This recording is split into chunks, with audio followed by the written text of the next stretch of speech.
What have you found most rewarding about traveling to new places? What's most rewarding is when I can go anywhere that has something new that I haven't seen, didn't know, haven't eaten, whatever it may be. But that could be down the block too. Mm-hmm. So travel is almost a really interesting definition for me. Like, I travel to a new subway stop and I get off and I'm like, oh, look at that. There's an interesting place there. It's a bodega I've never seen. Let's go in there. How about trips over the last year? There's been a lot of trips over the last year. Is normal. Last year I spent a couple weeks in Spain, mostly Madrid and Barcelona,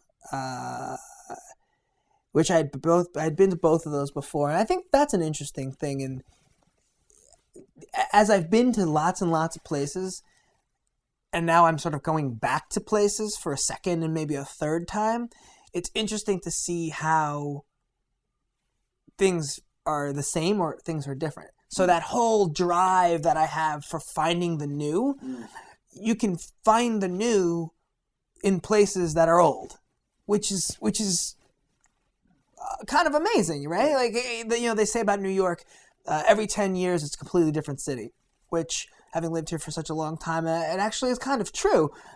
But I think that applies for pretty much everywhere in the world. Whenever I travel to a new place, I'm like a kid in a candy store.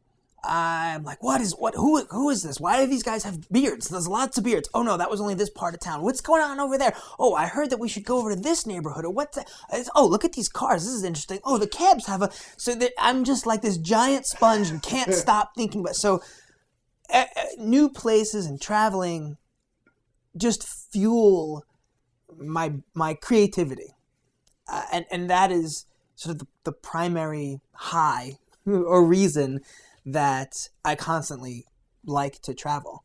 My wife and I just went to Amsterdam for 4 days, which is like a ridiculous thing. You go to Amsterdam for 4 days, but that's cool. And she was saying to me on the flight back, she's like, I can't believe we were there for 4 days. And it's so quick. And I was like, you know what? Come on.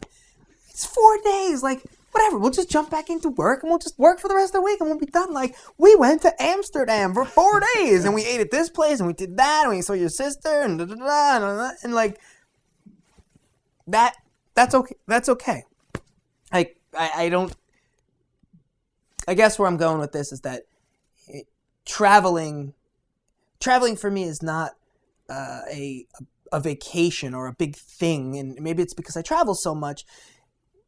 A big thing isn't a big to do. Like, let's plan. Like, I'm taking my mother to Paris in October, and I got her this trip for her 60th birthday, which she's 62 now. So she's put it off and had all these. It's a whole thing, and for me to get on a plane and on a Friday night and wake up on a Saturday morning in Europe and go run around for 4 days and then come back and go right back into work. That it's sort of par for the course.